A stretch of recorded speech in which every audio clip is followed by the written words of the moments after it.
kita bisa mendosamai suami kita. Betul apa betul? Karena terpaksa, ya, karena satu dan lain hal, akhirnya kita berangkat ke sini. Apapun argumennya, karena faktor besarnya ekonomi. Betul apa betul? Siapa bilang uang gak penting? Ada yang ngomong uang bukan segalanya. Betul. Tapi segalanya butuh uang. Tapi yang ngomong itu kalau sering-sering ketahuan lagi bokeh sebenarnya. Ya. Ada lagi ngomong uang gak penting, uang gak penting. Ya sudah, transfer ke rekening kita sekarang, selesai. Islam tidak menafikan uang, teman-teman. Nanti silakan cek di Al-Quran, boleh proses sama Buya sama yang lainnya, dan nanti teman-teman boleh cek sendiri. Apa itu?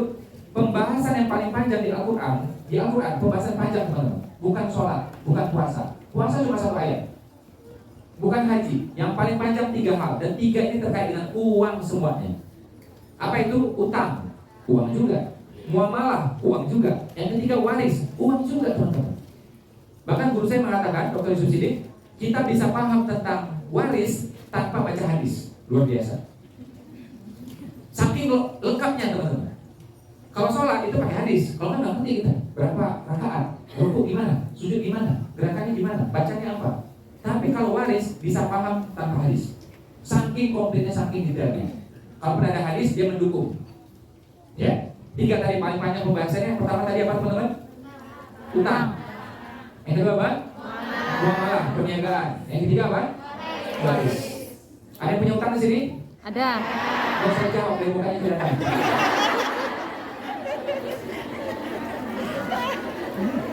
Ini ada amalan khusus agar bisa lunas utang. Ini karena penting, boleh dicatat, di handphonenya boleh dicatat, atau di kertas juga boleh, di bukunya juga boleh. Amalan khusus agar lunas utang. Ini dia ringkas saja, terdiri dari 5 huruf, yaitu apa? Bayar.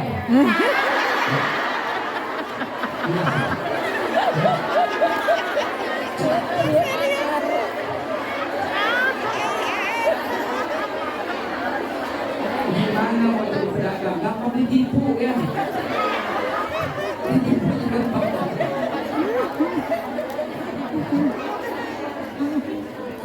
Jadi biar lunas diapain, teman-teman? Dibayar.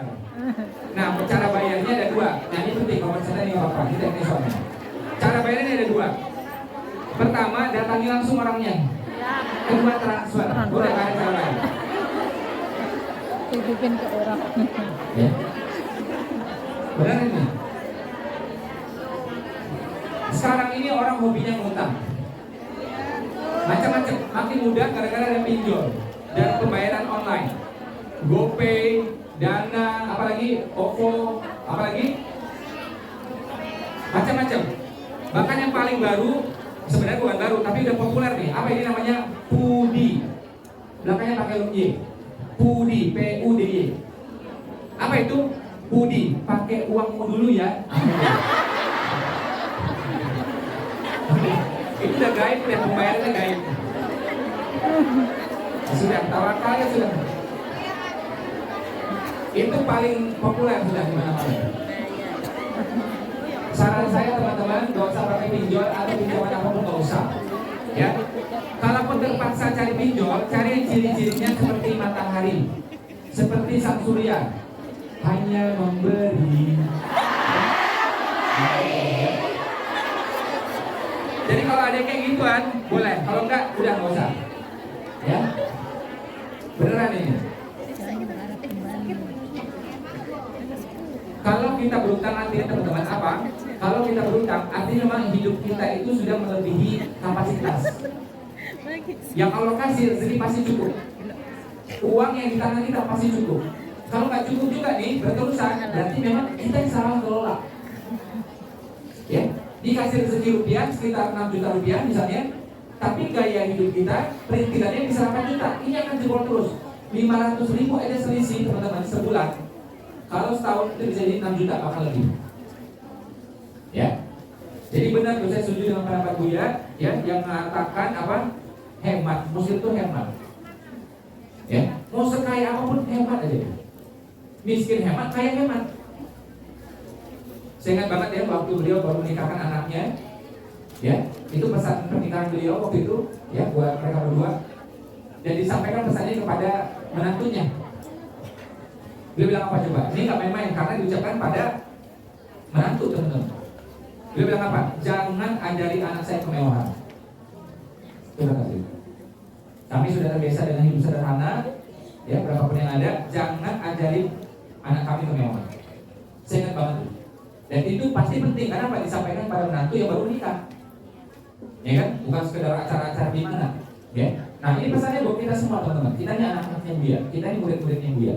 Ya. Jadi berapa peluang kita, entah 8 juta sebulan, 20 juta sebulan, atau tabungan kita di atas 1 juta, hemat, gak ada ruginya.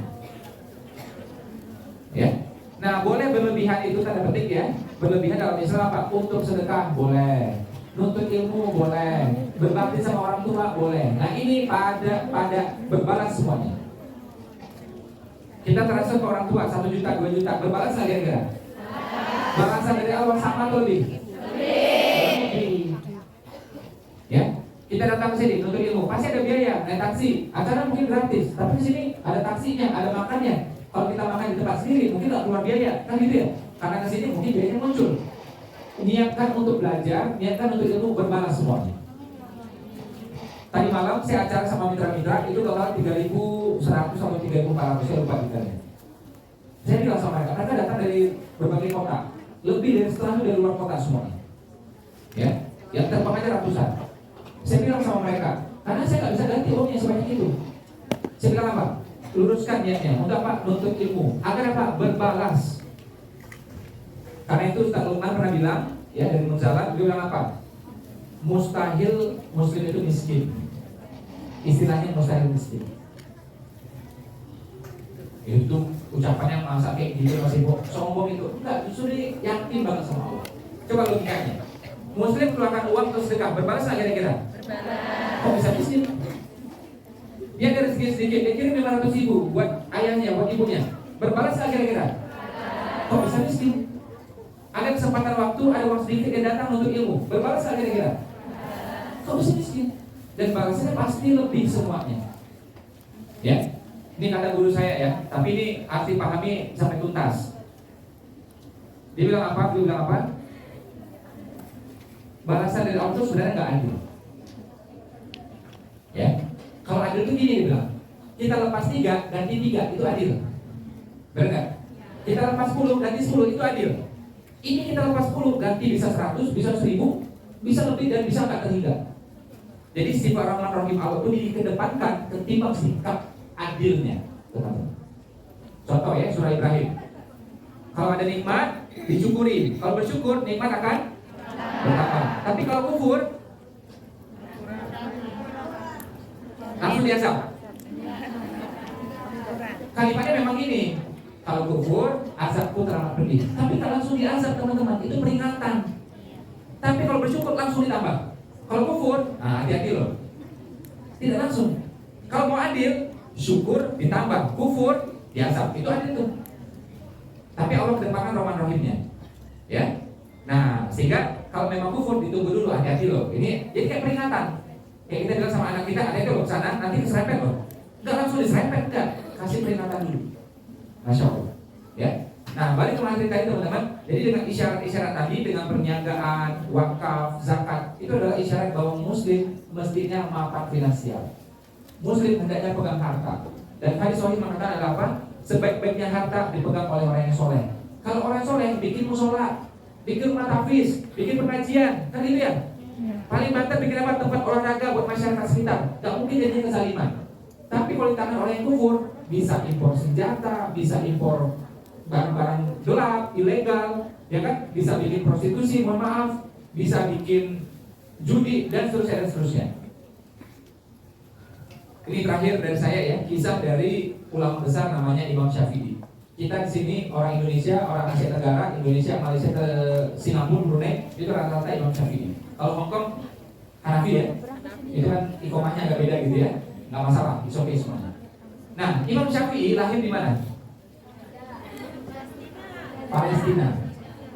Beliau guru-gurunya di Palestina itu terkenal sangat-sangat sederhana. Jadi guru dan murid itu belajarnya di lantai, gini semuanya. Guru dan murid sama, duduk seperti itu. Jadi nggak ada pakai kursi yang tinggi, nggak ada. Kemudian beliau dengar ada ulama hebat, ada guru yang hebat, namanya siapa? Imam Malik. Beliau tinggal di mana? Imam Malik.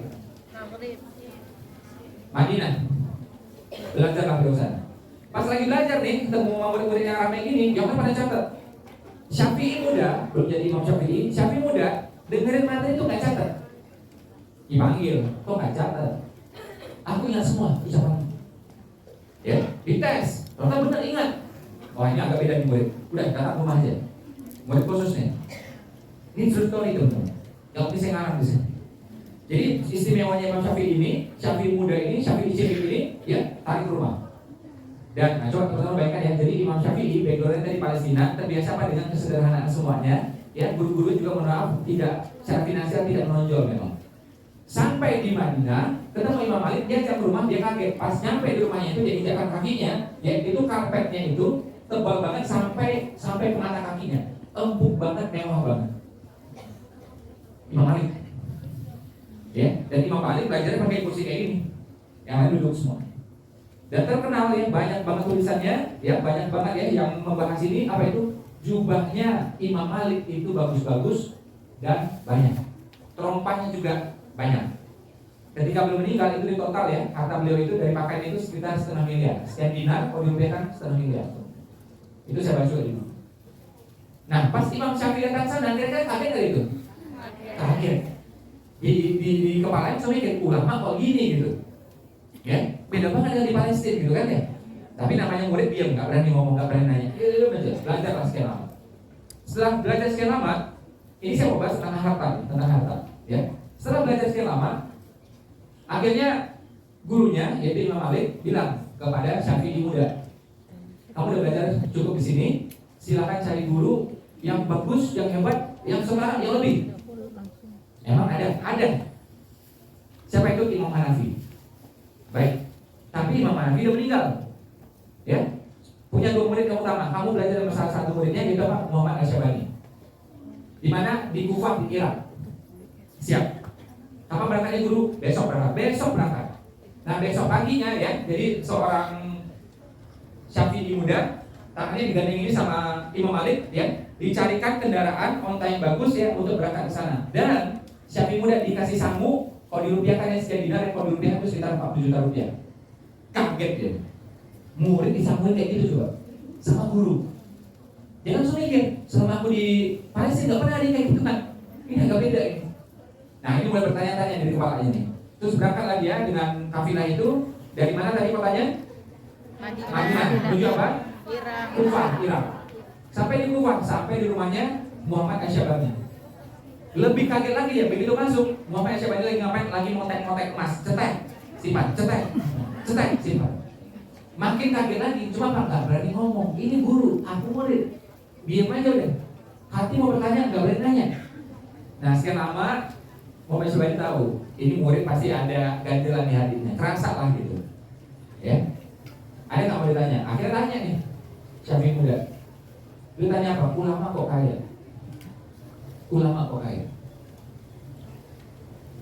Dibilang sama gurunya, kalau itu sudah nih harta berkamu aja semua ini kamu kelola.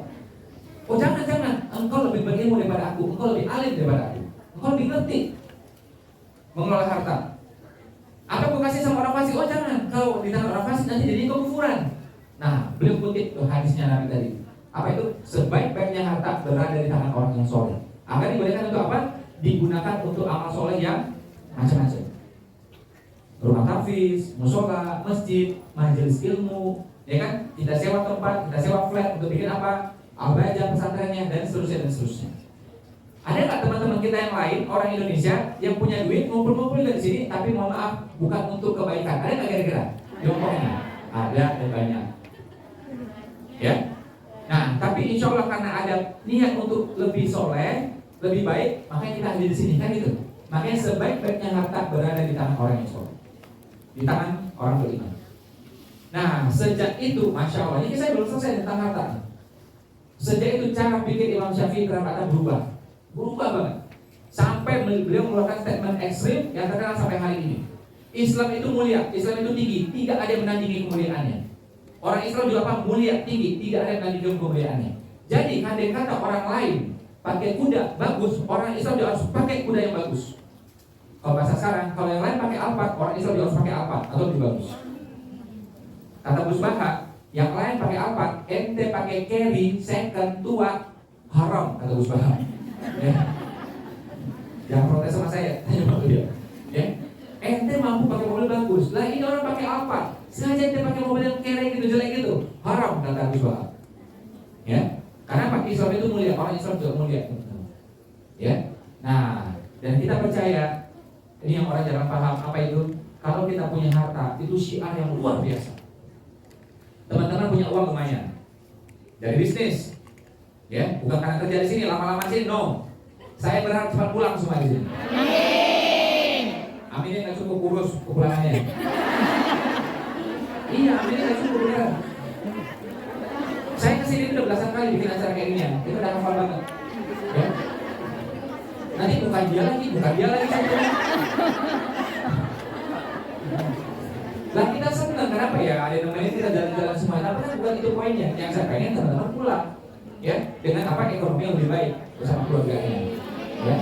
Nah tadi, ada kata coba teman-teman ya, punya keuangan yang baik, punya ekonomi yang baik, terus ngumpul-ngumpul keluarga, hasil dari bisnis nih, terus ngomong sama saudara, kamu kok bagus ini rezekinya, uang dari mana ini, rezeki dari mana ini? Kita dagang, alhamdulillah. Kalau saran sih ya, kalau biar dagangannya lancar, selain doa, zikir, coba deh rutin sholat duha. Karena kita ekonomi bagus, uang bagus, saudara dengar nggak? Saudara dengar nggak? Dengar. Tapi kalau kita bokeh, kere, pulang kampung pakai motor second, ya buntut, leasing, gak lunas lagi, ya, nunggak lagi. Ngomong sama saudara, coba sholat duha, kata dia ya. Kalian percaya. Jadi kalau kita sukses, bisa menjadi inspirasi bagi orang lain. Kita ngomong didengarin, betul nggak betul? Coba, contohnya, kenapa pagi ini teman-teman datang, padahal tahu sesi biar siang? Karena teman-teman pengen dengar sesi Masipo. Kenapa ikuti sesi Masipo? Di kepala teman-teman menganggap apa? Masipo sukses, betul nggak betul? Kalau Masiponya melarat, bangsat, apa yang dengerin? Kita panggil pembicara kita, dia sudah 3 hari tidak makan, di Indonesia, Ipo Santosa, nggak ada yang mau. Sukses itu menginspirasi. Fitrahnya manusia ngikutin orang sukses. Jadi ketika kita sukses, kita ngomong didengarin. Dan sekarang di manusia pasti pengennya apa? Ngikutin negara maju, negara sukses teman-teman, betul? Makanannya, pakaiannya, gaya hidupnya. Makanya kita mau makan apa? Burger, ngikutin apa? Barat, kan gitu ya?